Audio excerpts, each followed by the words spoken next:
Matriz extracelular y uniones célula-célula. Las proyecciones de los carbohidratos unidos a la membrana externa forman parte de una capa de la superficie de la membrana plasmática llamada glucocálix o cubierta celular. Se cree que el glucocálix media la interacción entre las células y entre las células y el sustrato. Además, suministra protección mecánica a las células y sirve como barrera contra las partículas que se mueven hacia la membrana plasmática. También une factores reguladores importantes que actúan sobre la superficie celular.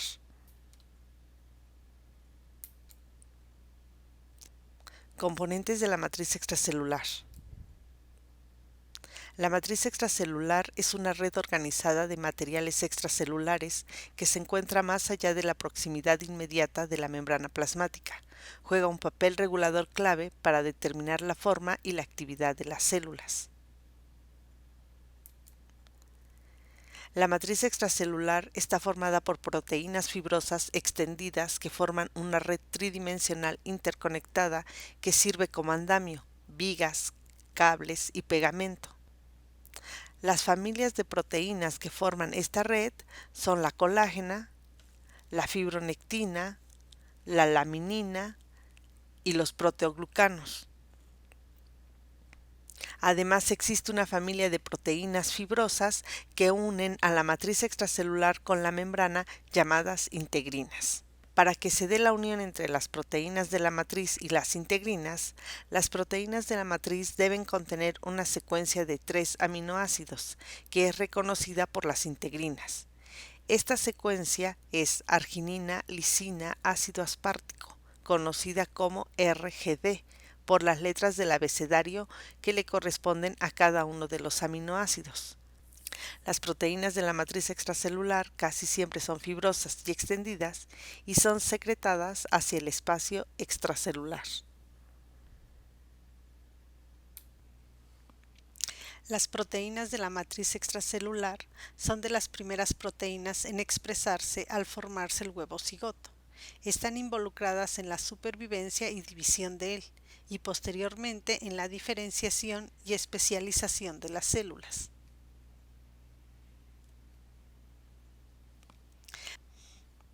La familia fibronectina consiste en proteínas formadas por un conjunto lineal de aminoácidos constituidos a partir de una secuencia de unos 30 módulos estructurales que se combinan para formar 5 o 6 dominios funcionales grandes en cada una de las dos cadenas polipeptídicas.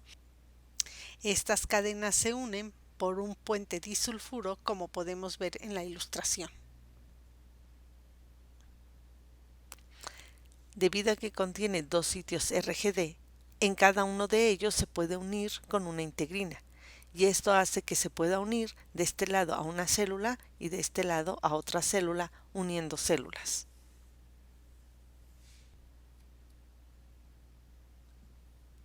La familia de fibronectinas está encargada durante la embriogénesis de la migración y remodelación de los tejidos.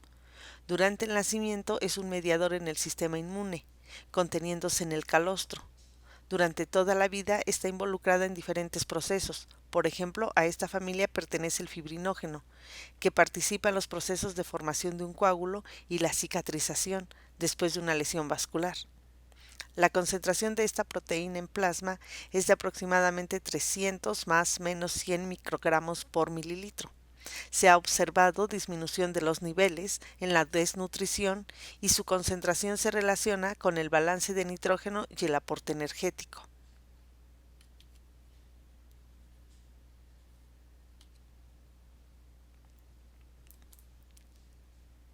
Por otra parte, la laminina es una proteína unida por enlaces disulfuro, organizada en una molécula que, como vemos, parece una cruz, teniendo dos brazos cortos y un brazo largo, por lo que fue llamada la proteína de Dios. La cantidad de laminina en la membrana de una célula determina su potencial migratorio, crecimiento y diferenciación celular. La laminina tiene sitios de unión para colágena tipo 4, para la heparina y para la integrina de la superficie celular. Como hemos visto, tanto la fibronectina como la laminina están principalmente involucradas en la diferenciación celular y por lo tanto una de sus principales propiedades involucra la formación de diferentes tejidos.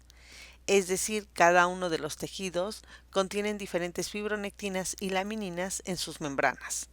Recordemos que existen el tejido nervioso, el tejido conectivo, el cual se divide en tejido laxo, adiposo y denso, además de la sangre, el cartílago y el hueso. También están el tejido epitelial, que se divide en columnar, ciliado, cuboide y escamoso. Y finalmente el tejido muscular, que puede ser cardíaco, liso, esquelético o mioepitelio.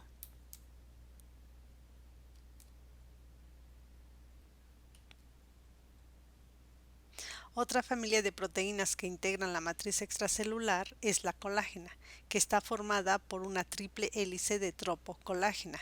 La colágena es una proteína fibrosa con gran fuerza tensil, siendo la proteína individual más abundante hasta en un 25% del total de las proteínas en el organismo. La mayor parte de esta familia forma un marco insoluble que determina las propiedades mecánicas de la matriz extracelular.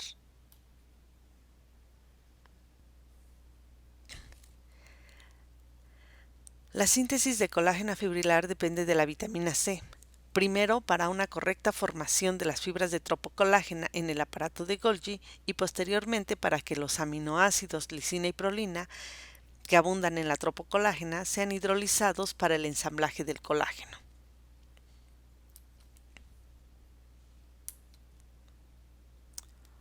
Un ejemplo de células abundantes en colágeno son los fibroblastos, que forman el tejido conectivo laxo. Los fibroblastos expresan principalmente colágenas fibrilares tipo 1, 2 y 3. Los tendones son bandas de tejido conectivo que unen al músculo con el hueso, muy resistentes a las fuerzas de tracción debido a la alta concentración de colágena fibrilar, la cual se presenta de forma paralela al eje longitudinal y por lo tanto de forma paralela a la dirección de las fuerzas de tracción. En la capa media de la córnea, es decir, el estroma, se sintetiza colágeno de fibras cortas que se organiza en capas distintas proporcionando resistencia y fuerza tensil. La cicatrización de las heridas es una respuesta natural a la injuria, destinada a restaurar la integración tisular. Este proceso está a cargo de los fibroblastos, quienes producen el colágeno. El éxito de dicha cicatrización depende de la correcta unión del tropocolágeno.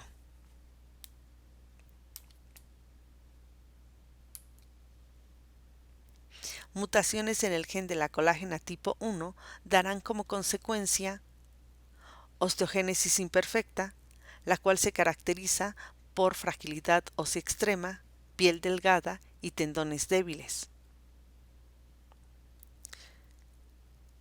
Por otra parte, mutaciones en el gen de la colágena tipo 2 están asociados con enanismo y deformaciones esqueléticas. Otra enfermedad que está relacionada con mutaciones en genes de la colágena es el síndrome de Ehlers-Danlos, que aunque nosotros admiramos, ellos presentan articulaciones demasiado flexibles y la piel muy extensible que termina en problemas cardíacos principalmente.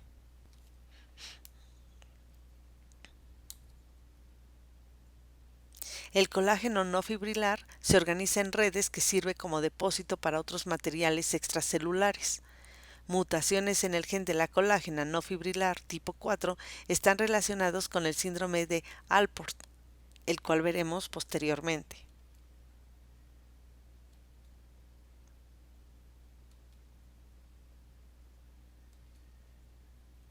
Los proteoglucanos o proteoglicanos son compuestos formados por un núcleo de proteínas especiales unidos covalentemente a glucosaminoglicanos. Entre los glucosaminoglicanos se encuentran el sulfato de condroitín, queratansulfato y ácido hialurónico, los cuales están formados por ácido glucurónico, N-acetilglucosamina, galactosa y o N-acetilglucosamina. Los glucosaminoglicanos tienen como característica poseer cargas negativas debido a sus grupos carboxilo y sulfatos, lo cual le permite una fuerte y abundante asociación con las moléculas de agua, aportando una gran hidratación a la matriz extracelular. Además, son moléculas poco flexibles, por lo que ocupan un gran volumen y gracias a su fuerte hidratación hacen que la matriz extracelular se comporte como un gel. Por lo tanto, el tejido que lo contiene resiste fuertes presiones mecánicas y además favorecen una alta tasa de difusión de sustancias entre las células.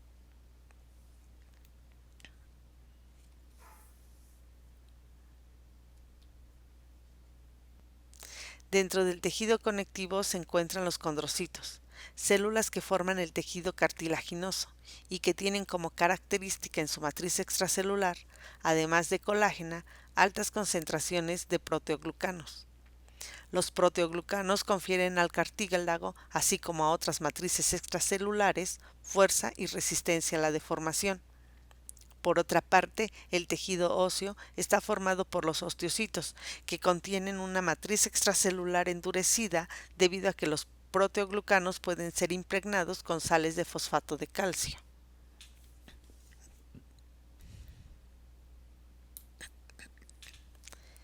Las integrinas constituyen la familia de proteínas de membrana que tienen una función clave en la integración del ambiente extracelular con el intracelular. Por el lado extracelular, como ya dijimos, reconocen a las proteínas de la matriz extracelular gracias a la secuencia RGD.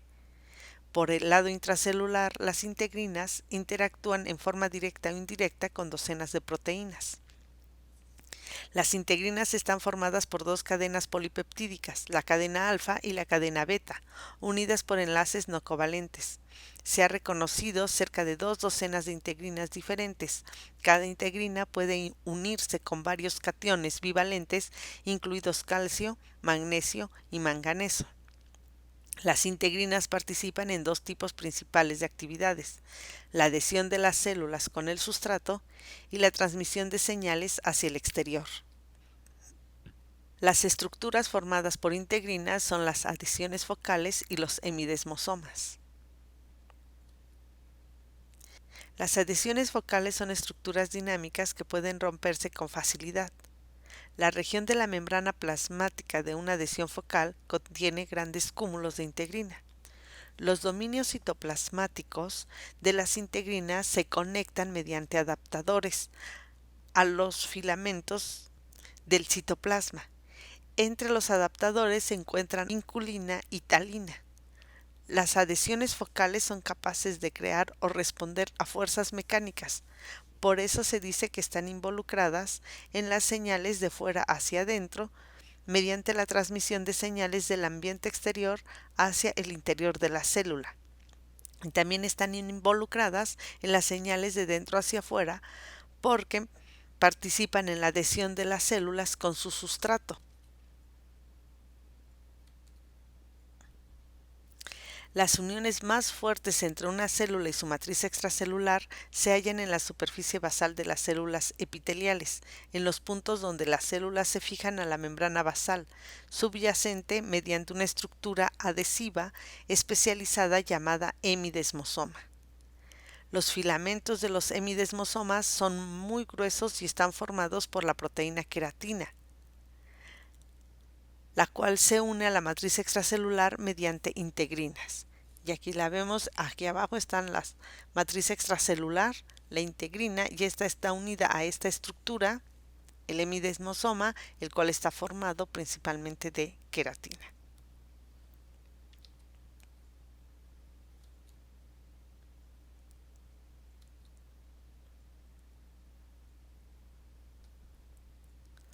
Un ejemplo de matriz extracelular es la membrana basal o lámina basal,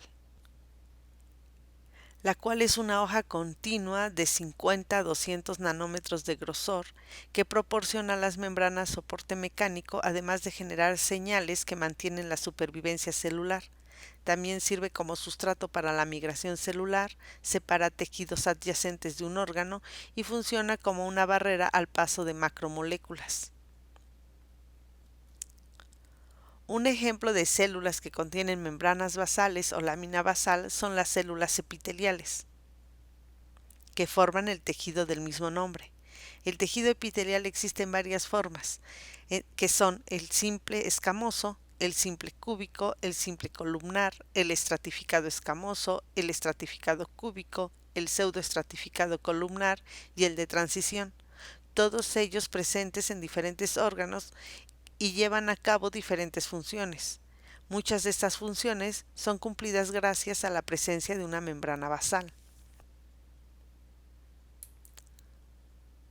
Un ejemplo de la función de la membrana basal del tejido epitelial la encontramos en el aparato digestivo, en el órgano llamado intestino delgado, el cual está formado por macrovellosidades.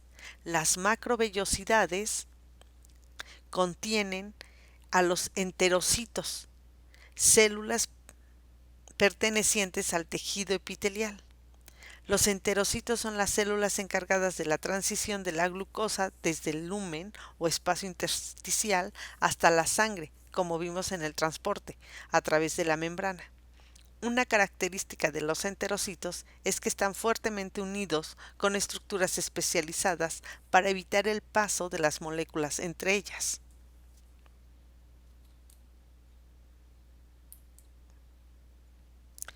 Otro ejemplo de células que contienen membrana basal lo encontramos en el aparato respiratorio, específicamente en el alveolo capilar, en donde se encuentran los neumocitos tipo 1. Los neumocitos tipo 1 son células epiteliales escamosas simples que hacen posible, debido a su pequeño espesor, que los gases se difundan a través de ellas y pasen a la sangre capilar. Otro ejemplo de lámina basal lo encontramos en el sistema tegumentario, cuyo órgano es la piel. Este sistema está formado por diferentes tejidos, además de glándulas. Las capas que lo forman son el estrato córneo, la epidermis, la dermis y el tejido subcutáneo. De estos tejidos, la epidermis está formada por melanocitos, células de Merkel, células dendríticas y queratinocitos, mientras que la dermis está constituido por tejido conectivo laxo. La epidermis es un tejido epitelial plano estratificado.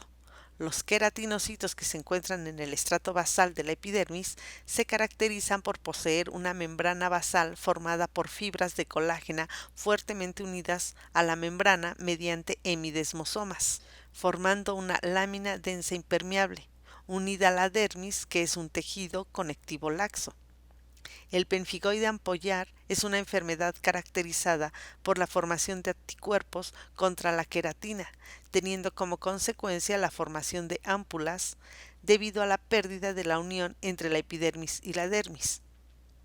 Esto va a llevar a la fuga del líquido hacia el espacio epidérmico.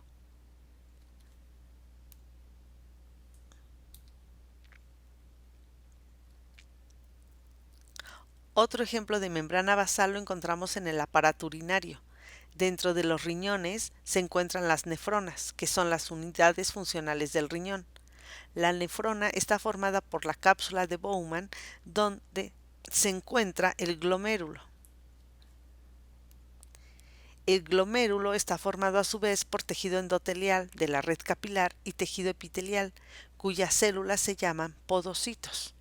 El podocito presenta una lámina basal fenestrada, gracias a la cual se realiza la filtración en el riñón. Las fenestraciones de la lámina basal, es decir, los poros, impiden la filtración de las células sanguíneas y de proteínas grandes y de tamaño mediano, pero permiten el paso de todos los componentes del plasma, realizando con ello la filtración de la sangre. Estas fenestraciones se forman porque la laminina basal está compuesta de colágeno no fibrilar tipo 4, laminina 1 y los proteoglicanos heparansulfato y nidogen. Una mutación de la colágena tipo 4 es la responsable del síndrome de Alport.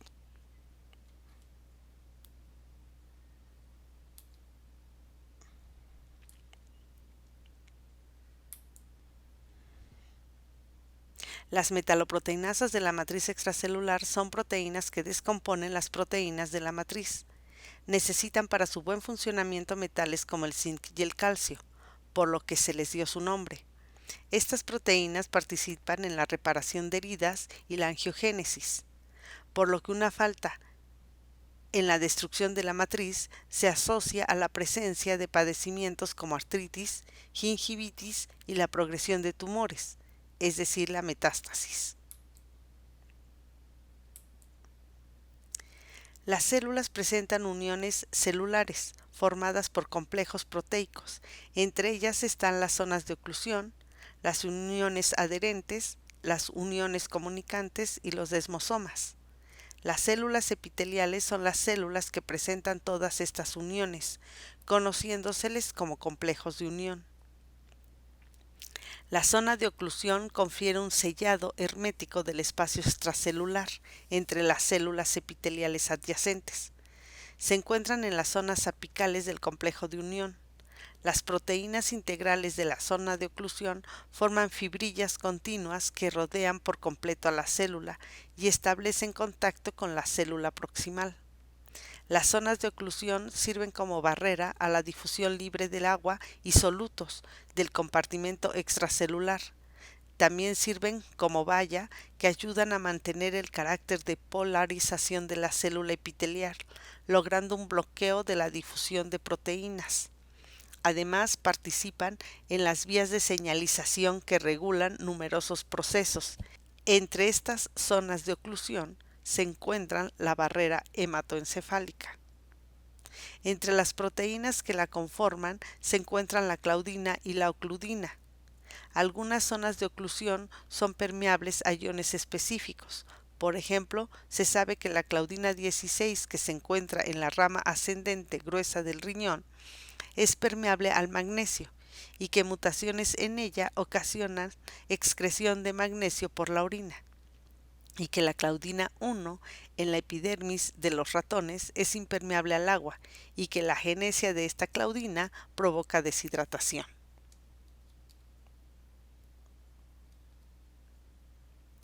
Las células de algunos tejidos, en especial los epiteliales y el músculo cardíaco, son muy difíciles de separar entre sí porque se mantienen juntas mediante uniones adhesivas especiales dependientes de calcio.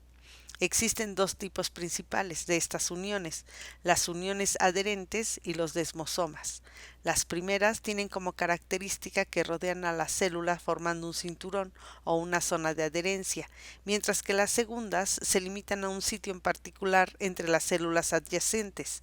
En ambas uniones la proteína predominante es la caderina. Las caderinas son una familia de glicoproteínas dependientes de calcio que median la adhesión intracelular y transmiten señales de la matriz extracelular al citoplasma. Además, unen entre sí a las células de tipos similares, dándoles a estas células la capacidad de elegirse en agregados, principalmente mediante la unión con la misma caderina presente en la superficie de la célula contigua. Las mejores estudiadas son la caderina E, que se encuentra en el epitelio, la N, que se encuentra en las neuronas, y la P, que se encuentra en la placenta. Estas caderinas son llamadas típicas y contienen un segmento extracelular grande que consiste en 5 dominios extracelulares de tamaño y estructura similar, un segmento transmembranoso y un pequeño dominio citoplasmático. La adhesión entre las células se debe a la interacción entre los dominios extracelulares de las caderinas de las células adyacentes para formar una cremallera de adhesión celular. Las uniones adherentes se encuentran en varios sitios del cuerpo, principalmente en los epitelios, donde se encuentran como un cinturón o una zona adherente. Los cúmulos de caderinas de estas uniones conectan el ambiente exterior con el citoesqueleto, formado de actina, y proporcionan una vía para que se transmitan las señales del exterior celular al citoplasma.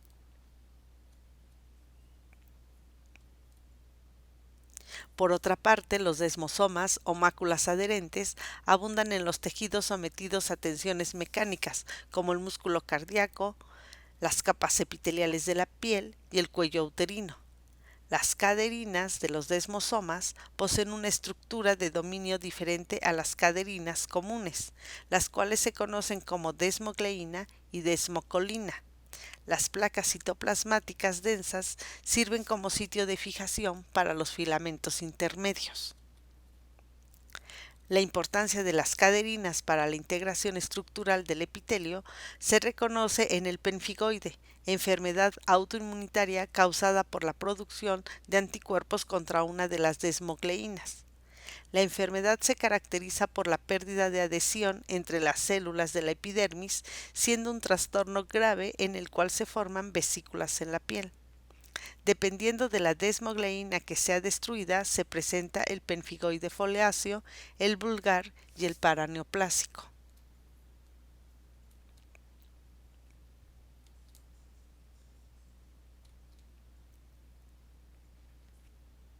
Otra estructura son las uniones comunicantes. Estos son sitios de unión entre las células especializadas para la comunicación intercelular. Unen células adyacentes muy proximales, sin embargo las células no establecen contacto directo. La única proteína que se conoce forma estas comunicaciones se llama conexina, la cual se organiza en complejos múltiples llamados conexones, los cuales cruzan por completo la membrana. Cada conexón está formado por 6 unidades de conexinas, dispuestas alrededor de un anillo o abertura central. Por lo tanto, las uniones comunicantes son sitios de comunicación entre los citoplasmas de células adyacentes. Los conexones son semiselectivos, pudiendo ser atravesados por moléculas pequeñas como AMP cíclico, fosfato de inositol, ATP y algunos aminoácidos y coenzimas. Aparentemente puede abrirse o cerrarse por fosforilación, cambios de voltaje o concentración anormal de calcio. Las uniones comunicantes tienen particular actividad a nivel cardíaco en las comunicaciones célula-célula, siendo indispensables para la transmisión del impulso eléctrico y la sincronización de la actividad contráctil, entre otras funciones. Mutaciones en su gen están asociadas a condiciones patológicas como cardiopatía congénita, arritmogénesis, remodelación eléctrica cardíaca, aterosclerosis, isquemia miocárdica e hipertensión arterial. Las uniones comunicantes también tienen actividad en el proceso de peristalsis, principalmente a nivel del intestino, en el músculo liso que lo forma, en donde se presenta comunicación eléctrica directa entre células mediante estas uniones comunicantes, formando un sinsitio que permite una actividad contráctil como una unidad.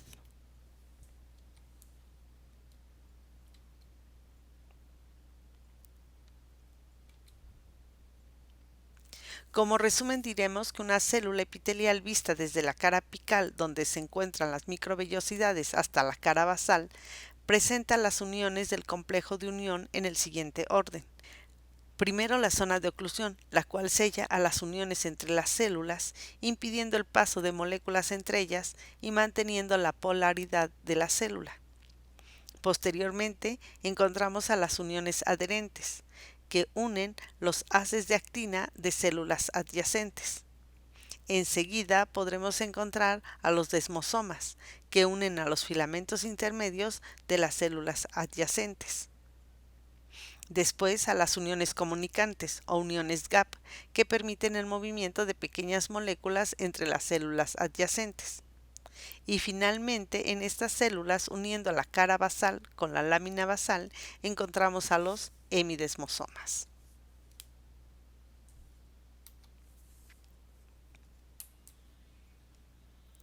Unión célula-célula. La médula ósea es un tejido que se encuentra en el interior de los huesos largos, las vértebras, las costillas, el esternón, huesos del cráneo, cintura, escapular y pelvis. La médula ósea roja, que ocupa el tejido esponjoso de los huesos, está constituida por células hematopoyéticas pluripotenciales capaces de diferenciarse en células progenitoras, linfoides y mieloides. las cuales posteriormente madurarán en linfocitos B y T, así como plaquetas, eritrocitos, eosinófilos, neutrófilos, basófilos, células dendríticas, monocitos, macrófagos y mastocitos, que se encuentran en sangre periférica. La sangre es el único tejido cuyas células carecen de matriz extracelular permanente, expresándose solamente cuando las células llevan a cabo procesos especiales.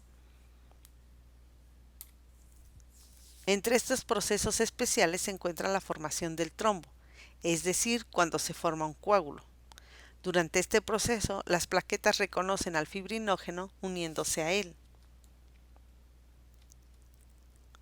¿Cómo es que sucede este proceso? Al sufrir daño el endotelio va a expresar moléculas de adhesión, las cuales van a atraer a las plaquetas. Una vez activadas las plaquetas, estas van a expresar integrinas en su membrana, capaces de reconocer al fibrinógeno. El fibrinógeno, por ser una proteína que pertenece a la familia de las fibronectinas, contiene 2 veces la secuencia RGD. Por lo tanto, una vez unidas a las integrinas de una plaqueta, es capaz de reconocer a la integrina de la otra plaqueta, uniéndose a ella. Este proceso da lugar a la formación de una red de plaquetas, la cual es capaz de detener a otras moléculas y con ello formar un trombo.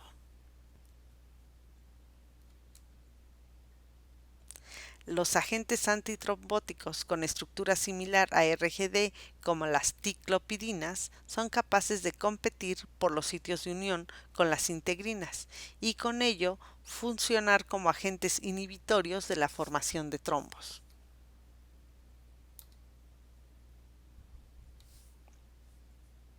Por otra parte, una de las principales funciones de las células de la sangre es proteger al organismo frente a agentes extraños, por lo cual los leucocitos deben realizar uniones célula-célula, ya sea entre ellos o con las células que están siendo atacadas para poder defender al organismo.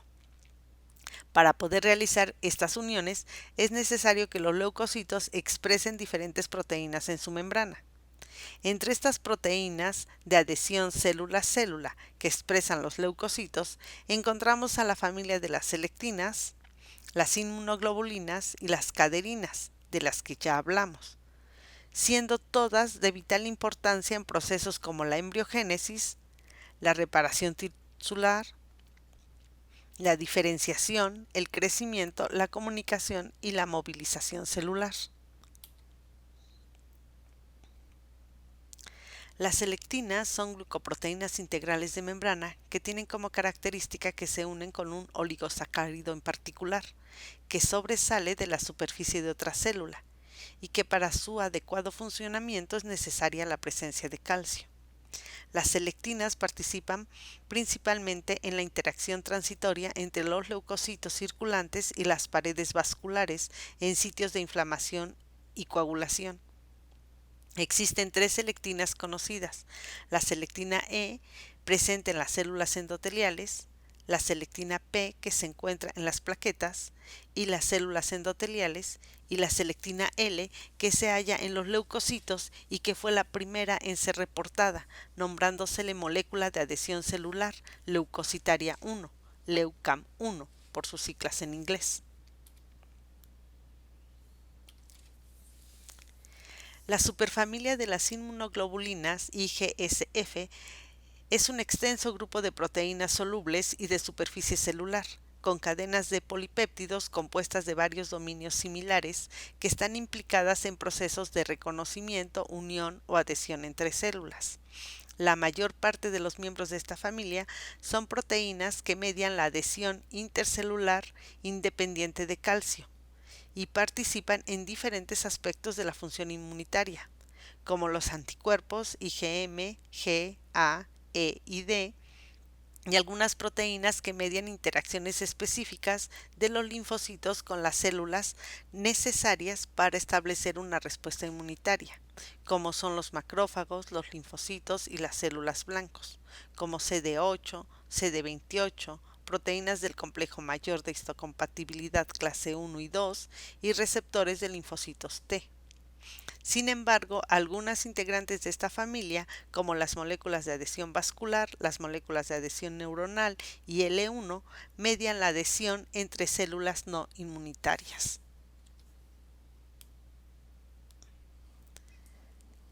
Mutaciones en L1 pueden tener consecuencias devastadoras. En los casos extremos, los niños nacen con hidrocefalia mortal, mientras que los niños, comúnmente menos graves, casi siempre tienen retraso mental y dificultad para controlar los movimientos de las extremidades.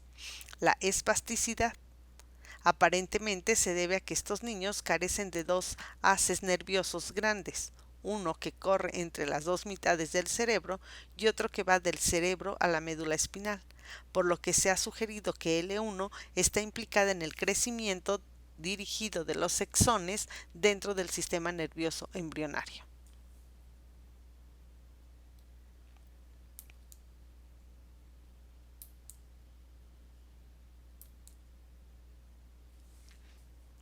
La unión célula-célula de los tejidos con el endotelio es importante para un proceso conocido como migración de las células. En condiciones normales, pero sobre todo en infecciones o traumas, se va a dar cambios en el microambiente tisular que dan origen a la formación de materiales exógenos y endógenos con actividad quimiotáctica, que inducen la migración de la célula fagocítica al sitio de infección.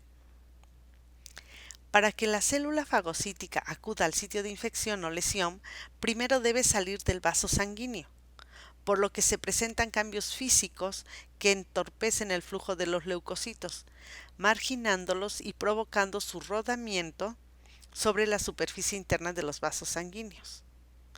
Posteriormente se adhieren al vaso sanguíneo gracias a la expresión de moléculas de adhesión celular. Una vez que se ha adherido, el leucocito va a atravesar las uniones célula-célula por un proceso conocido como diapedesis. Una vez que se encuentra dentro del tejido, el leucocito es capaz de fagocitar. Una vez que ha fagocitado, regresará, también por diapedesis, hacia el torrente sanguíneo para promover la respuesta inmunitaria.